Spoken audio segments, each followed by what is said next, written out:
अस्सलाम वालेकुम नाज़रीन, आप देख रहे हैं न्यूज़ आवर और मैं हूं बतूल राजपूत। आज के प्रोग्राम में हम बात करेंगे कि IMF ने पाकिस्तान से मुतालबा किया है कि वो मज़ीद एडिशनल मेजर्स ले, डू मोर का मुतालबा किया है। ये मुतालबा पाकिस्तान के हक में जाएगा या नहीं, ये तो आने वाला वक्त बताएगा। लेकिन इस वक्त पाकिस्तान पोजीशन ऑफ स्ट्रेंथ से बात नहीं कर रहा। इस वक्त पाकिस्तान की हुकूमत को वो बातें, वो तमाम मुतालबात माननी पड़ी हैं। जैसे 60 रुपए फी लीटर के इकदाम किए गए, एक हफ्ते में 2 दफा पेट्रोल की कीमत बढ़ाई गई। इसके साथ साथ हम पावर टैरिफ में भी इजाफा देख रहे हैं और ये आने वाले वक्त में मजीद होगा। और इस बजट के तहत अगर पाकिस्तान में इत्तेहादी गवर्नमेंट हालात बेहतर करने में कामयाब होती है तो मोस्ट प्रोबेबली इनका वोट बैंक जरूर इंक्रीज होगा। लेकिन इस वक्त जो पाकिस्तान की आवाम है उसका जो परचेजिंग पावर है वो बहुत ज्यादा कम हो रही है। क्या पाकिस्तान IMF का मुतालबा फौरी तौर पे मानेगा, जैसे पहले मुज़ाकरात करने के लिए वक्त लिया गया? क्या अब फौरी तौर पे मुज़ाकरात करने की जरूरत नहीं पड़ेगी या ऐसे ही बात मान ली जाएगी? आज के प्रोग्राम में इस हवाले से ही बात करेंगे कि पंजाब असेंबली में जो हंगामा आराई हो रही है, इनफैक्ट जब से ये इत्तेहादी हुकूमत आई है पंजाब, आपको सेंटर में फिर भी कुछ बेहतर हालात नजर आते हैं, लेकिन पंजाब असेंबली में कानूनी पेचीदगियां, कभी किसी के हल्फ उठाने का मसला, तो कभी गालम गलोच, जो कि बहुत काबिल एतराज बॉडी लैंग्वेज हमने देखी पिछले 2 दिनों में। अगर दोनों ऑपोजिशन और गवर्नमेंट का यही रवैया रहा तो बजट किस तरह से पास होगा? 12 करोड़ आवाम के मुस्तकबिल के बारे में सोचेंगे या दोनों सियासी जमातें अपनी ईगो के अंदर बैठी रहेंगी? इस हवाले से आज के प्रोग्राम में बात करेंगे। इस वक्त मुझे प्रोग्राम में ज्वाइन किया इशफाक तौला साहब ने। इशफाक तौला साहब, आप ये बताइएगा कि जो मुतालबा इस वक्त IMF कर रही है ये पाकिस्तान के लिए कितना प्रैक्टिकल है?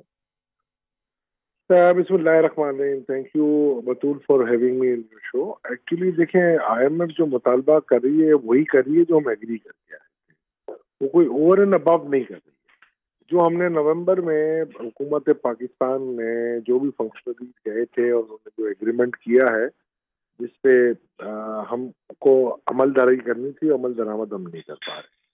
तो आप मुझे खुद बात बताएं कि आज आपने मुझे अपने शो में मदऊ किया और मैं कमिटमेंट करके आपको कहूँ कि जी मैं नहीं आ रहा, तो या तो आप मुझे कमिटमेंट करके ना लें तो फिर तो गलत बात होती है। तो आपने जो कमिटमेंट किया वो पूरा करें, वो यही कह रहे हैं, वो उससे ज्यादा तो कुछ नहीं कह रहे।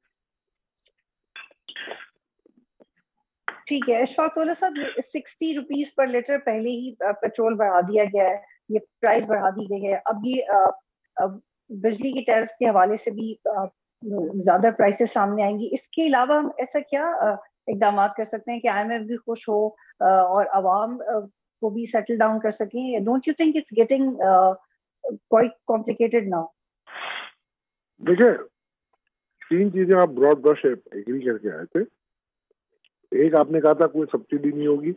सब्सिडी से मुराद ये थी कि पेट्रोलियम लेवी जो आपने बजट में उस वक्त 6,000 अरब रखी थी, आपने कहा था वी विल अचीव दैट और हर महीने 4 रुपए लेवी हम बढ़ाते रहे। नंबर 1। नंबर 2, आपने कहा था कि टैरिफ जो भी है आपका बिजली के नर्ख में, जो हम क्वार्टरली एडजस्टमेंट करते हैं, एक हर महीने आप फ्यूल एडजस्टमेंट चार्जेस लेते हैं और बाकी आप क्वार्टरली टैरिफ एडजस्ट करते हैं अपना, ठीक है ना? वो आपने कहा था कि हम एडजस्ट कर देंगे। तीसरा, आपने इनको ये कहा था कि पर्सनल इनकम टैक्स जो होगा उसकी मद में हम आपको 100 से 150 अरब रुपए बढ़ा देंगे। चौथा, आपने इनसे एग्रीमेंट किया था कि हम टैक्स की एग्जाम्पशन, स्पेशली सेल्स टैक्स की एग्जाम्पशन है, उनको हम विड्रॉ कर देंगे। आप मिनी बजट ले आए, उसमें आपने पर्सनल इनकम टैक्स पे कोई चीज नहीं की और आपने सेल्स टैक्स की एग्जाम्पशन विड्रॉ कर, और वो आपने 14 जनवरी को आपकी पार्लियामेंट से पास कर।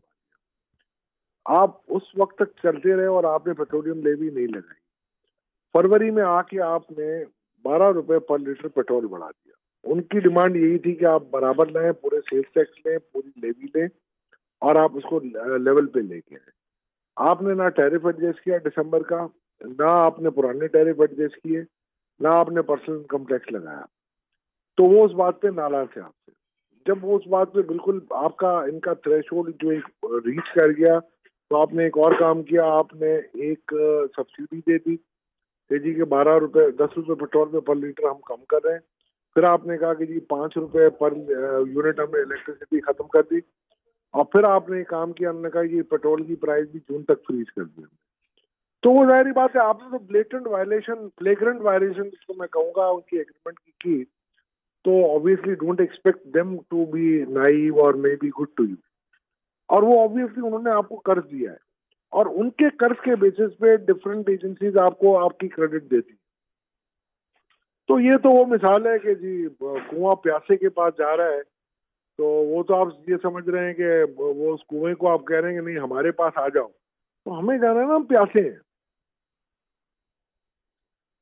ठीक है इशफाक तौला साहब, ये टैक्स रिलीफ के हवाले से भी जो प्रोविजन है कि 47 बिलियन रुपीस का की प्रोविजन जो पाकिस्तान ने प्रपोज किया, वो IMF उसको बिल्कुल भी एक्सेप्ट नहीं कर रहा, ये भी रिपोर्ट किया जा रहा है। तो अब गवर्नमेंट इसमें मजीद किस तरह की चेंजेस लाएगी? मैं समझता हूँ उसमें इतना कोई इशू नहीं होना चाहिए इनको। जो बिग टिकट आइटम है तो पेट्रोलियम की आपकी जो सब्सिडी है, मेरे अंदाजे में 2 दिन के अंदर जो आपकी इंटरनेशनल प्राइसेस बढ़ी है और जो आपकी करेंसी डीवैल्यू हुई है, उसके हिसाब से आपको 10 से 15 रुपए लीटर तो वैसे ही फर्क है। और दूसरा जो पर्सनल इनकम टैक्स की वो बात कर रहे हैं, जो आपने फिक्स इनकम टैक्स इंट्रोड्यूस किया है, उसमें मेरा अंदाजा है 70 से 80 अरब रुपए आपको मिलेंगे। उसमें कुछ जो बाम है, तो बहुत सारे कमर्शियल कनेक्शन है, उन्होंने ये कहा है कि 3000 रुपए ब्लैंकेट हम लगा देंगे। बहुत से ऐसे हैं जो दुकानें बंद हैं, ना उसमें टैक्स आएगा ना कुछ होगा, तो वो कहाँ से करेंगे? और सारे डिस्कोज होंगे वो फंस जाएंगे, बिकॉज के वो होता ये है कि टैक्स का वो कहेंगे जी कलेक्ट कर लो आप और हमें तो पहले दे दो, ये इशू आ जाए।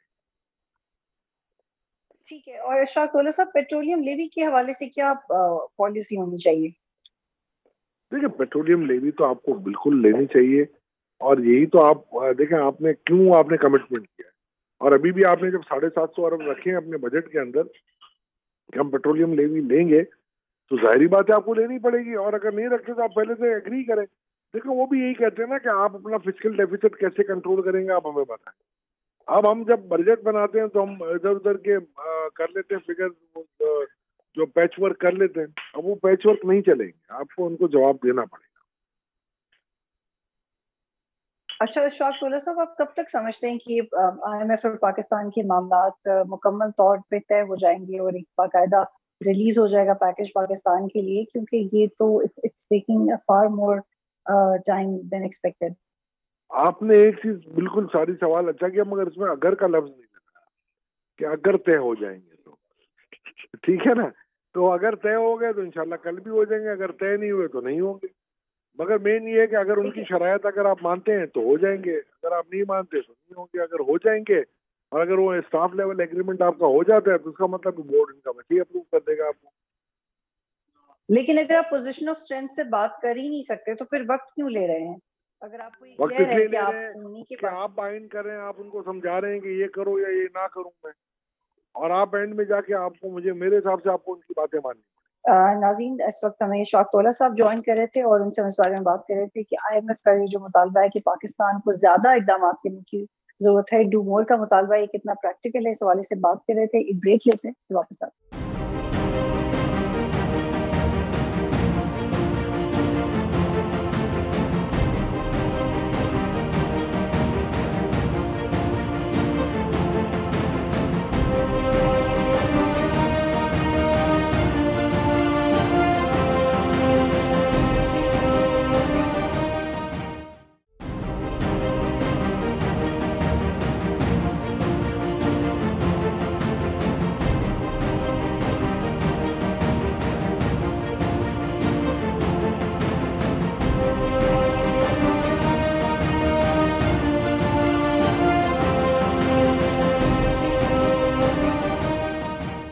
प्रोग्राम में खुशामदीद। मेरे साथ राना हसान साहब मौजूद है। राना हसान साहब, आपकी बात अपनी जगह दुरुस्त है और शौकत बसा साहब ने अपना पॉइंट रखा, लेकिन अब बात ये कि इतने क्रिटिकल सिचुएशन में जब IMF के साथ भी आपके मुज़ाकरात नहीं बन पा रहे और आपका 6 बिलियन का आपका प्रोग्राम रुका हुआ है, तो क्या आपको लगता है कि आप सूबाई सतह पे ये डिले अफोर्ड कर सकते हैं? अब आपका जो भी मुतालबा हो, you are bound to sort this out. अब आप इसको हल कैसे करेंगे? देखिए बिल्कुल हुकूमत का काम है कि हुकूमत डेडलॉक ख़त्म करे, और हम लोग कॉन्स्टेंटली यानी कि कल भी रात को लेट मिडनाइट तक जो है इनके साथ बातचीत चल रही थी स्पीकर साहब के साथ, और मुख्तलिफ जो वक्त हैं अपोजिशन के और हुकूमती वक्फ से बात हो रही थी, तो हमारी इंशाल्लाह ताला हमें उम्मीद है कि रिजॉल्व हो जाएगा। लेकिन इस चीज़ को ज़रूर हाईलाइट हमें करना चाहिए कि आप अपनी सियासत चमकाने के लिए या अपने सियासी मफादात, चाहे वो केसेस के हों या कोई और हो, उनके लिए आप 12 करोड़ अवाम का जो बजट है, उसको रोकें और हुकूमती प्रोसेस को डिले करें। तो ये सियासत जो है, ये बड़ी एक सेल्फिश सियासत है और ये पाकिस्तान की जो फ़ायदे में ये सियासत नहीं है। और यही कुछ आपने देखा, जिस तरह गवर्नर ने डिले की ओथ टेकिंग सेरेमनी, और जिस तरह सदर ने जो है अपना एक कह लें कि डिलेइंग टैक्टिक्स वहाँ इस्तेमाल की फेडरल गवर्नमेंट के अंदर। तो ये नहीं होना चाहिए, ये किसी के फ़ायदे में नहीं है। और मैं समझता हूँ कि आज इतना बड़ा स्कैंडल जो है वो इमरान खान का है 50 अरब का, जहाँ उन्होंने जो मलिक रियाज के जो 50 अरब वहाँ एडजस्ट कराए इधर, और उसके बदले 600 कनाल की जो जमीनें उसके अपने इमरान खान और उनकी बेगम के स्टाम्प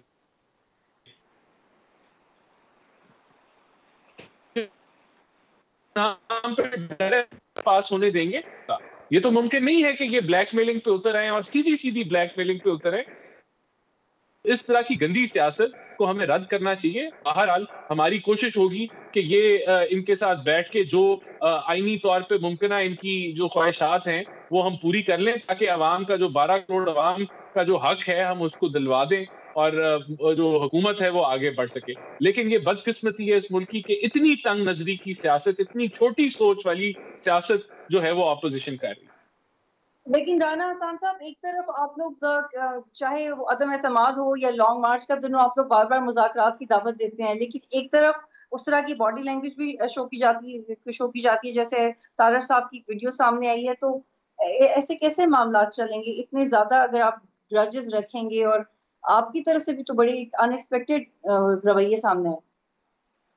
नहीं, देखिए, हमारे कोई ग्रजेस नहीं है। हम आज भी समझते हैं कि पीटीआई को नेशनल असेंबली की सीट में बैठना चाहिए और ऑपोजिशन उनको भरपूर अंदाज से जो है असेंबली से बैठ के करनी चाहिए। लेकिन जब आप कानून अपने हाथ में ले लें, जब आप लॉ को वायलेट करें, तो फिर कानून ने तो हरकत में आना है। इसी तरह आज जो जो जो कोई अगर किसी का कोई इंडिविजुअल एक्ट है, तो वो अगर अब्यूसिव है, तो वो नहीं होना चाहिए। इसमें तो कोई उसको उस ठीक चीज है, को राना डिफेंड खान नहीं साहब कर आप मेरे सकता। साथ ही नहीं है, शौकत बस्ता साहब भी हैं मेरे साथ। शौकत बस्ता साहब, राना खान साहब कह रहे हैं कि आप लोग अपने केसेस खत्म करवाने की पड़ी हुई है, आपके लिए ये फर्क नहीं पड़ता कि 12 करोड़ अवाम का बजट रुका हुआ है, आप ये चाहते हैं कि आपसे माफिया मांगी जाए, तो आप ये सेल्फिश सियासत कर रहे हैं। बतूल, मेरे ख्याल में सच बात मुंह से निकल गई, लेकिन कहना वो ये चाह रहे थे कि जिस बात के लिए हम रिजीम चेंज करके अमेरिका की ताकत से आए हैं, केसेस तो उन्होंने खत्म करवाए हैं। देखिए ना कैसी हुकूमत है कि पार्ट टाइम मुल्जमान जो है वो अदालतों में भी पेश हो रहे हैं, पार्ट टाइम मुल्जमान जो है वो हुकूमत भी कर रहे हैं, वो अफसरान को भी तब्दील कर रहे हैं। और अभी देखें क्या तमाशा लगा हुआ है कि नैब के केसेस जिनमें फर्द जुर्म लगनी थी, वो तमाम के तमाम नैब केसेस खत्म कर लिए। और अब मैं फिर कह रहा हूँ, बात बड़ी बड़ी सादा सी है।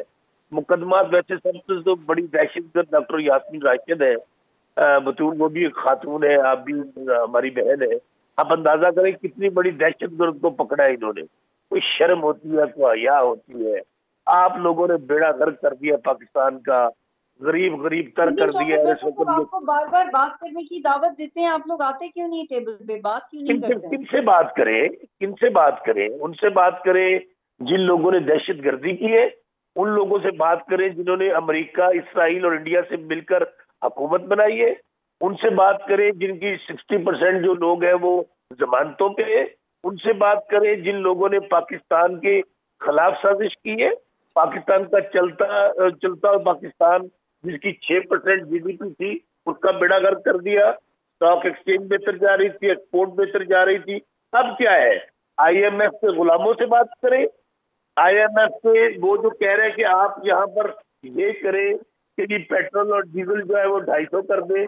आपको याद होगा बतूल, यही मुफ्ता इस्माइल साहब जो कल, आप लोग भी तो यही कर रहे थे, आप लोग भी तो यही कर रहे थे। और आप लोग जो पैक्ट्स करके गए हैं, इनको नए पैक्ट्स नहीं बनाने पड़े हैं, बल्कि you guys were bound to do that. लेकिन आपने अपनी मर्जी से नहीं किया, लेकिन आपके पास बाद में कोई ऑप्शन नहीं थी, जैसे आपके पास हुकूमत के शुरू में नहीं।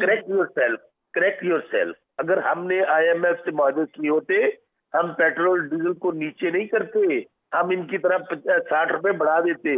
और हमने जो मुआहिदा किया IMF के साथ, वो अगर इंग्लिश में है तो इसकी उर्दू बना के दे देना सारे चैनल को, जिनको लेकिन 1 अरब आपके उन मुआहिदों की वजह से ये बहुत टेक्निकल है शौकत बसर साहब, इसको ये टेक्निकल था, इसको आप लोगों ने पॉलिटिकल बना दिया है। बतूल, अगर हमने मुआहदे किए हैं तो मेरी गुजारिश है, 1 अरब 75 करोड़ के इन्होंने अभी तक सहारा दिए हैं, तो वो कम अज कम मुआहदा उर्दू में चले हैं, उसको ट्रांसलेट करा के तमाम चैनल को दे दे। नंबर 1। नंबर 2, अगर हमने किए हैं जो मुल्क के मफाद में नहीं थे, ये तो कहते थे कि जब हम आ जाएंगे तो हम पेट्रोल 70 रुपए कर देंगे, डीजल 80 रुपए कर देंगे, ये कैंसिल कर दें। ये तो अमेरिका के पालतू हैं, ये इसराइल के पालतू हैं, ये इंडिया के पालतू हैं। हम तो उनके साथ तो अमेरिका तो हमारी शक्ल नहीं देखना चाहता। हम तो खान तो लोग कहते थे एब्सोल्युटली नॉट। ये कहते हैं माई बाप हमारी जायदादें बचा दे, हमारा माल बचा दे जो बाहर के ममालिक में पड़ा है, आप अड्डे भी ले, आप हमारी खुददारी भी ले, आप हुक्मरानी भी करें, लेकिन ऐसे नहीं होता। ये इस वक्त पाकिस्तान में हालात है। बतूल तो मैं आप प्लीज मेरे साथ ही रहिएगा, मैं इस पे एक मिनट,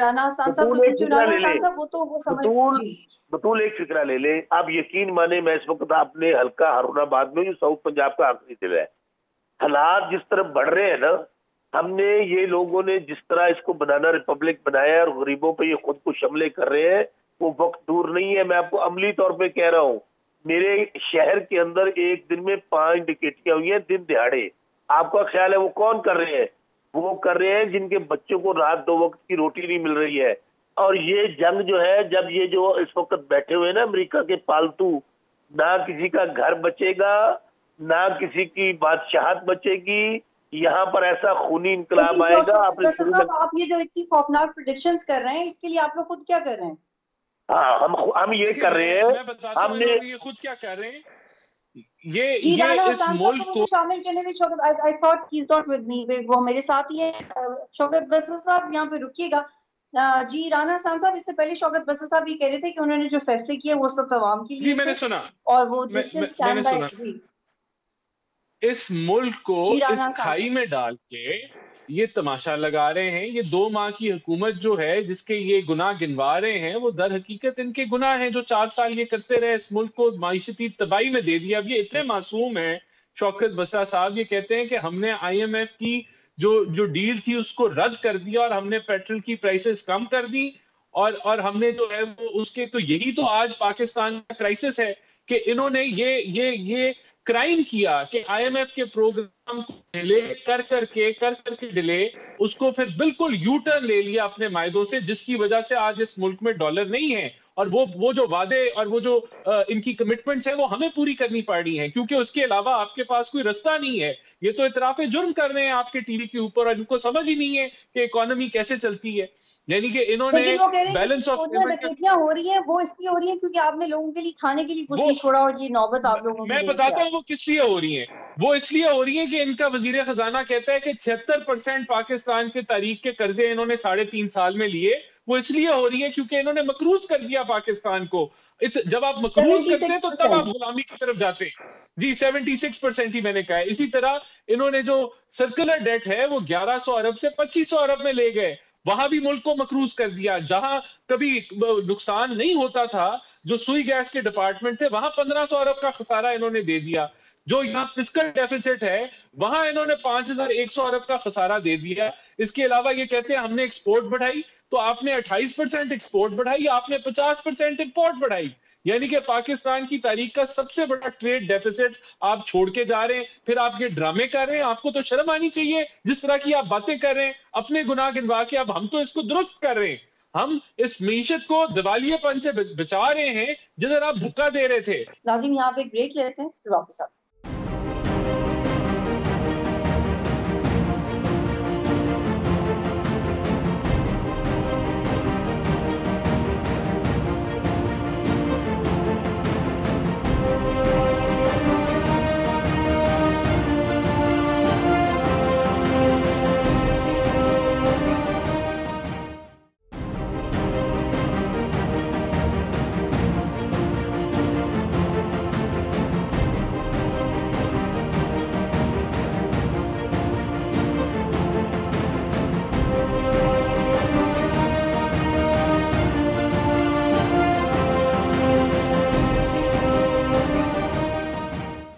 प्रोग्राम में खुशामदीद। मिफ्ता इस्माइल साहब तो कह चुके हैं कि आप दिवालिया होने से, आप तो कह रहे हैं कि बचा रहे हैं, लेकिन मिफ्ता इस्माइल साहब कह रहे हैं कि अगर हमने मजीद पाबंदियां या सॉरी मजीद मैयज ना लिए, एडिशनल मैयज ना लिए, पाकिस्तान के अंदर पेट्रोल की प्राइसेस फॉर एग्जांपल ना बढ़ाई, तो अब दिवालिया हो सकते हैं।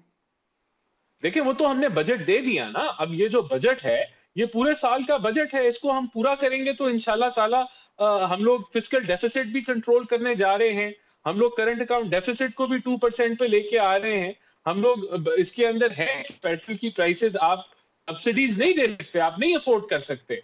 यहाँ ये झूठ के पलंदे खोले हुए कि रशिया से तेल ले लें, इन्होंने कहते हैं हमने मुआहदा कर दिया। कल वो जो है एम्बेसडर रशिया का कहता है कोई मुआहदा नहीं है हमारा। इतनी इनका सफेद झूठ पकड़ा गया, इनको फिर भी शर्म नहीं आती। आज मैं फिर रिपीट करूंगा, 50 अरब रुपए की। शौकत बरसा साहब, ये एग्जैक्टली रशियन एम्बेसडर की स्टेटमेंट है कि कोई मुआहदा था ही नहीं, लेकिन आप लोग तो बाकायदा सियासत करते रहे इसके ऊपर। ये झूठ बोलते हैं, झूठे मकारी पे सियासत करते हैं ये। अच्छा बतूल, मुझे अब 1 मिनट दे दे, मैंने इंटरप्ट नहीं किया। अभी मैं अपने भाई को सुन रहा था, गुफ्तगू फरमा रहे थे करेंगे, हो जाएगा, कर रहे हैं, अगर मगर लेकिन। बस मैं तो वो ख्वाजा आसिफ की बात इनको याद दिलाता हूँ कि कोई शर्म होती है, कोई हया होती है। आप लोगों ने तो ये कहा दुनिया को, पाकिस्तान को, इमरान खान ने इकोनॉमी का बेड़ा गर्क कर दिया, इमरान खान ने महंगाई बम मार दिए।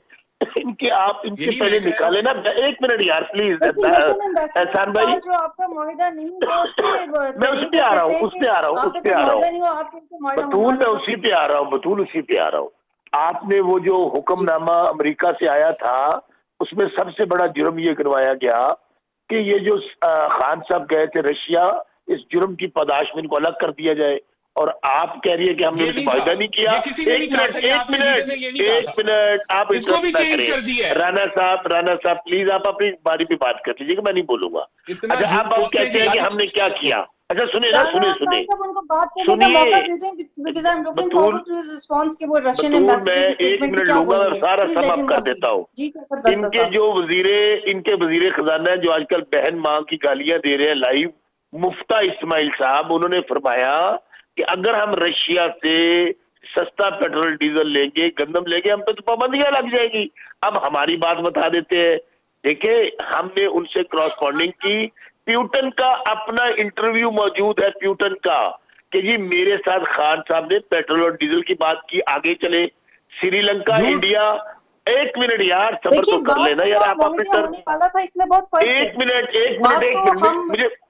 मुझे बात करने देना, मुझे बात करने दे।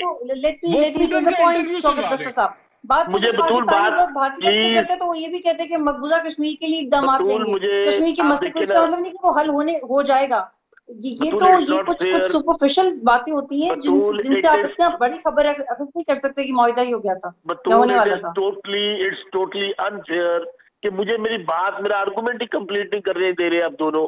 मैं आपको ये गुजारिश कर रहा हूँ, कभी भी आप किसी हुकूमत के साथ डायलॉग करते हैं, आप मुझे साइड करते हैं, उसका तरीका कार होता है। हमने उनको लेटर भेजा, उसने उनको एक्नॉलेज किया। उसका अगला स्टेप क्या था? उसका अगला स्टेप ये था कि जो इंडिया ने किया, जो श्रीलंका ने किया, उनसे पेट्रोल डीजल नहीं लिया। अब इनका काम क्या है? आपको वो पेट्रोल डीजल सस्ता दे रहे हैं, इनको कहे हमने तो लेटर लिखा था ना, चलिए मुआहदा अभी नहीं हुआ था, ये जाए वो पेट्रोल डीजल दे रहे हैं, ये क्यों नहीं लेने जाते उनसे? ये जाए जाके, ये तो नाम लेते हुए घबराते हैं, काम पे टांग जाती है। इसलिए कि इनके जो माई बाप है, जिनके पास इनके पैसे पड़े हैं, जायदादें पड़ी हैं, लूट लाट के वहां ले गए, लंदन में, फ्रांस में, बेल्जियम में, अमेरिका में, उनके ये जो जर खरीद गुलाम है, ये कभी जरूरत नहीं करेंगे रशिया का नाम भी लेते हुए। ये रशिया, मैं फिर कह रहा हूं कि रशिया ने अगर हमें तो निकाल दिया गया। हमें क्यों निकाला गया? इसलिए निकाला गया कि हमने रशिया जाने की जरूरत कैसे की। हम चाइना से अभी देखे ना कितना बड़ा थप्पड़ मारा है चाइना ने हमारा। चीफ ऑफ आर्मी स्टाफ भी रशिया जा चुके थे शौकत बरसा साहब। चीफ ऑफ आर्मी स्टाफ तो इमरान खान से पहले होके आ गए रशिया से। क्या कह रही है बतूल? पाकिस्तान की जो फौजी कमान है उसने तो ऑलरेडी दौरा कर लिया था रशिया का। सुनिए तो वज़ीर आज़म के जाने में बतूल आपको याद होगा, बतूल अगर आप अपनी मेमोरी रिकॉल करें, आपको याद होगा कि जब वहां पर खान साहब गए हैं, खान साहब के आने के बाद वहां पे बातचीत हुई, अब आगे चीजें बढ़नी थी। हमारी हुकूमत को एक साजिश के ताबे ये जो साजिशी टोला है, जो मीर जाफर और मीर सादक यहाँ बैठे हुए हैं, जिनके इंटरेस्ट पाकिस्तान के साथ। आई एम सॉरी, मैं आपकी बात काट रही हूँ, मुझे थोड़ी वजाहत कर दें कि जो भी आप समझते हैं कि मुआहदा होने वाला था वो किस नहज तक पहुंच चुका था, उसमें किस अभी यही मैं बताता हूँ।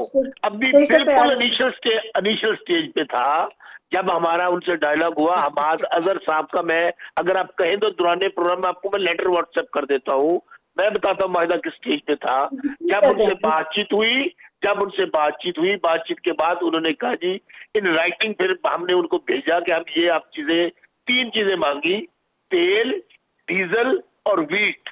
उसके लिए बाकायदा हमाद अजहर साहब ने लेटर लिखा, हमने दौरा किया। उसके बाद यहाँ पर क्या जरूरत पाकिस्तानियों की जो कहते हैं कि एक minute beggars can't be choosers, इन्होंने कमल कीजिएगा, मैं सबब कर रहा हूँ। इन्होंने कहा वेंटिलेटर पे है ख्वाजा, वेंटिलेटर। इन्होंने कहा बेगर्स कांट बी चूजर। भैया हम तो गुलाम है अमेरिका के, हम गुलाम है इसराइल के, हम गुलाम है इंडिया के। हमने वो जो काम शुरू किया, अब इन्हें कहे कि उसको आगे बढ़ाए। वो आवाजें दे रहे हैं कि आए हमसे तेल ले, आए हमसे डीजल ले, लेकिन ये पाकिस्तान में इंतशार चाहते हैं, ये पाकिस्तान में अफरा तफरी चाहते हैं। जो अमेरिका का एजेंडा है उसके ऊपर ये अमल कर रहे हैं। मैं आपको पहले कह रहा हूं, अगर इसी तरह हालात बढ़ते रहे, महंगाई बढ़ती रही, गरीबों को मारते रहे, महंगाई बम मारते रहे, तो इनके घर भी महफूज नहीं रहेंगे, इनके घर भी महफूज नहीं रहेंगे। फिर राना साहब की तरफ जाने, शौकत बसर साहब, जिस वक्त आपने रशिया को प्रपोज किया कि आप हमें गंदम दे दें, उस वक्त आपके जहन में ये नहीं आया कि पाकिस्तान तो ऐसा मुल्क हुआ करता था जो अपने लिए सफिशिएंट गंदम पैदा करता था, आपको आज गंदम इंपोर्ट करने की बात कर रहे हैं? देखिए बतूल, जाहिर है जब शॉर्टेज होती है तो आपने को पाकिस्तान में पहली दफा हम गंदम इंपोर्ट नहीं करने जा रहे थे, पाकिस्तान पहले भी गंदम इंपोर्ट करता था। मैं आपको गुजारिश सिर्फ ये करना चाह रहा हूँ कि जहां हमने छोड़ा था, आप इनको इतनी बात कह दे कि ये हिम्मत करे और रशिया का टूर तो कर ले।